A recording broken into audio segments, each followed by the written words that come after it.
Boa tarde a todos. Agradecemos o convite para estar presente neste ciclo e vamos tentar ser breves apresentando, no fundo, dois projetos que escolhemos, que chamamos projeto de dispositivo e projeto de estratégia, a mostrar um bocadinho várias formas de abordagem a problemas concretos da cidade.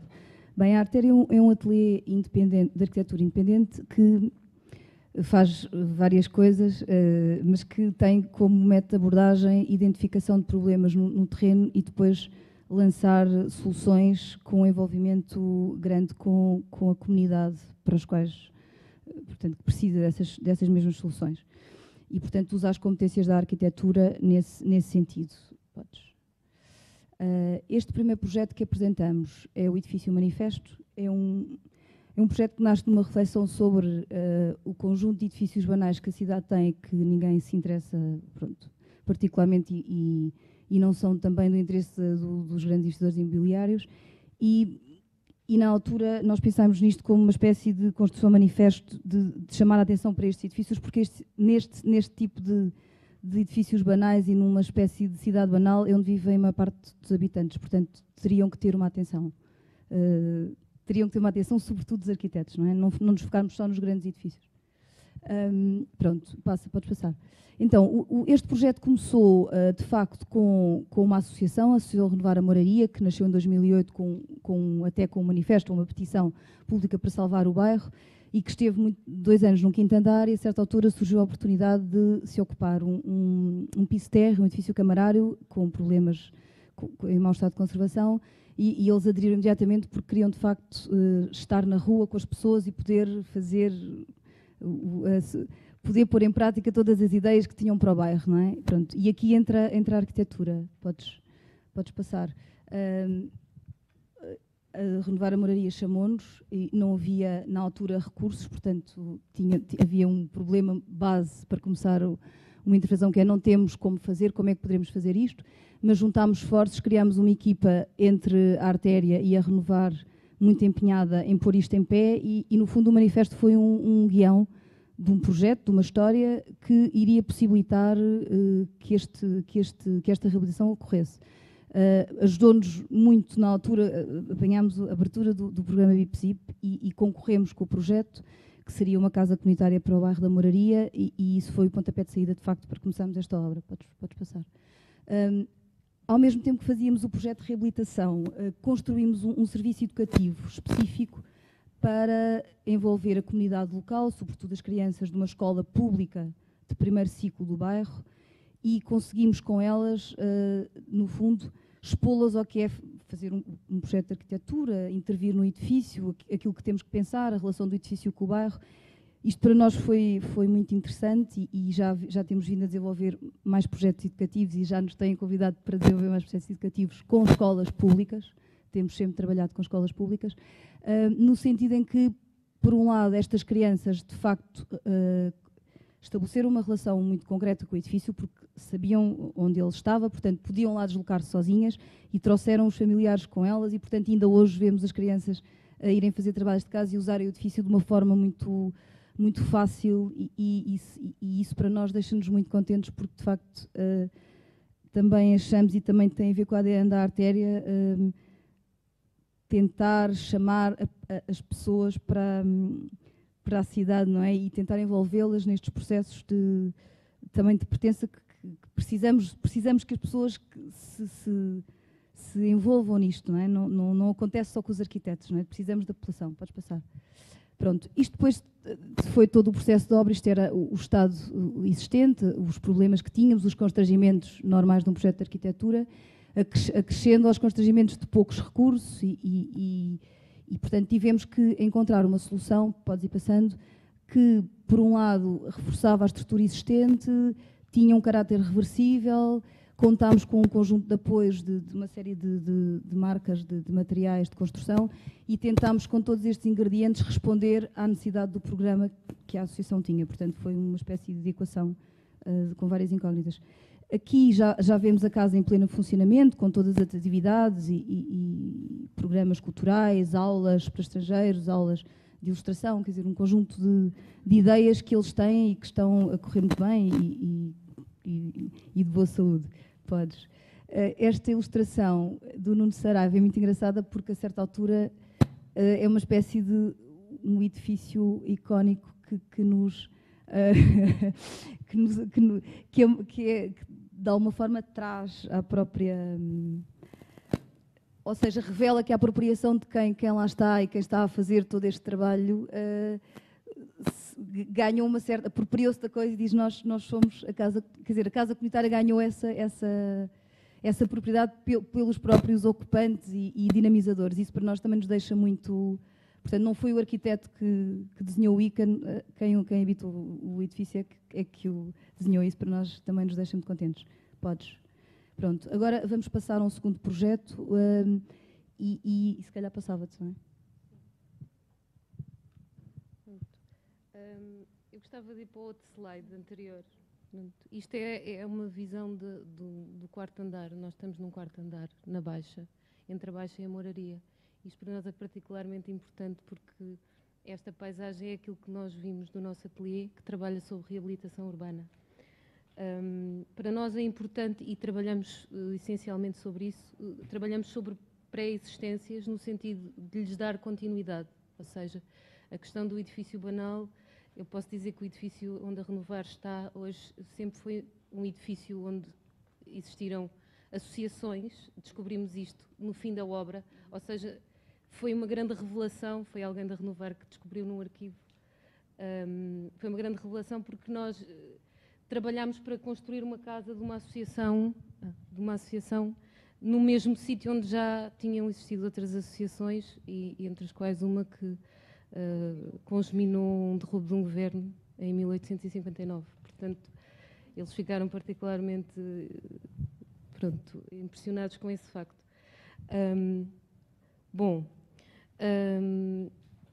A questão das pré-existências e a questão da degradação do tecido urbano é o que nos conduziu a este segundo projeto, que é, no fundo, uma estratégia que estamos a implementar e que é uma estratégia a montante do desenho da arquitetura, portanto, é uma estratégia montada de reflexão sobre a cidade. Podes passar. Pronto. Tem como objeto os prédios de rendimento degradados e com condomínio organizado. E o condomínio, para nós, é entendido como uma forma mais simples de organização social da cidade. E que em Lisboa e para nós, em quase todas as cidades, não é ainda um elemento poderoso de relação e de agrupamento social. Portanto, nós focamos isso nesses condomínios. Portanto, apoiar estes condomínios que têm muitas dificuldades económicas, nós sabemos. Eu própria sou administradora de um condomínio que não tem recursos económicos, porque os vizinhos não os têm, não é? E, portanto, não podemos fazer obras de conservação porque nem todos têm esses recursos. Então, nós pensamos que nesta cidade em que existe uma organização, uma base fundiária em que há áreas comuns, há uma área comum que é bastante interessante, eu passava para o anterior, que é os sótãos e as áreas comuns nos últimos pisos dos edifícios. Portanto, estas áreas comuns, que normalmente estão vazias em quase todos os edifícios de rendimento, são talvez os pontos mais frágeis dos edifícios, têm qualidade inferior às restantes frações, maus isolamentos, etc. Podes passar. Por outro lado, a cidade de Lisboa é uma cidade muito particular e é uma cidade com uma identidade muito forte. Tem colinas e os edifícios dispostos sobre as colinas e as vistas destas colinas, podemos dizer, são democráticas porque desde Benfica até Alfama, passando por bairros como Campo Lido, nós temos sempre vistas muito boas. Então, por que não explorar isto e não abrir estes últimos pisos a outras coisas?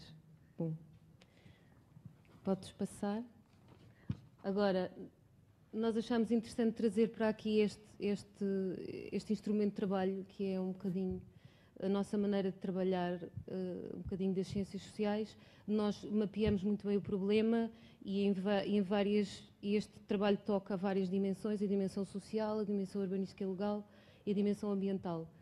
E mapeamos assim para depois perceber como é que podemos resolver, de facto, os problemas muito concretos, os problemas dos condomínios, os problemas, vá lá, a dimensão urbanística legal, os problemas e oportunidades que elas nos oferecem, e a dimensão ambiental, que muitas vezes não é relacionada com a cidade ou de uma forma direta, não é? Agora, a reabilitação deixou de ter a obrigação de apresentar, vá lá, documentação sobre este tema do ambiente, e nós achamos que é fundamental, e portanto é com esta ferramenta que trabalhamos.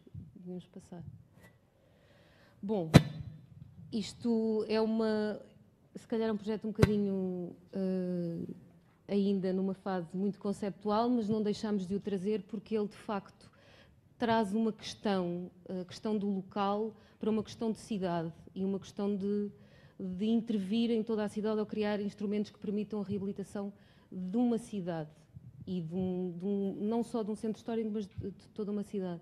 E eu passava para o seguinte, este se calhar é muito interessante, pronto. Isto é no fundo uma visão um bocadinho caricatural do que nós, pronto, gostaríamos que fosse feito, porque nós, a reabilitação urbana é muitas vezes feita, e é feita basicamente com instrumentos como fundos imobiliários e grandes investimentos e operações pronto, com várias vertentes, em parcelamentos, etc, etc.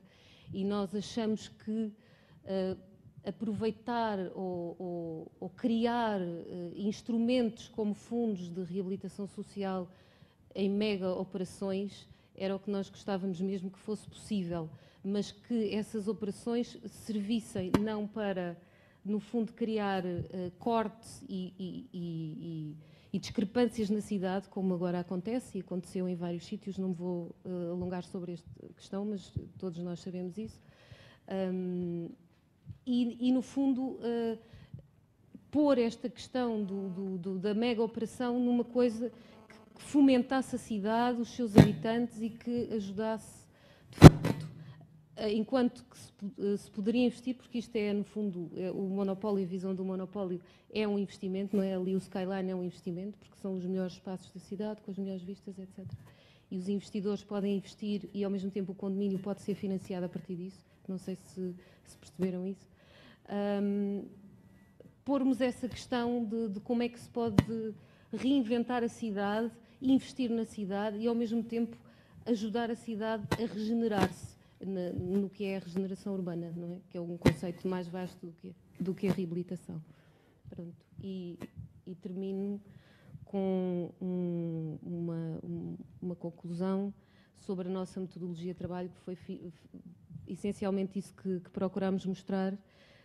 Nós procuramos definir muito bem problemas e valorizamos os processos enquanto forma de afinação de soluções viáveis. Portanto, não fazemos nem fabricamos coisas em gabinete.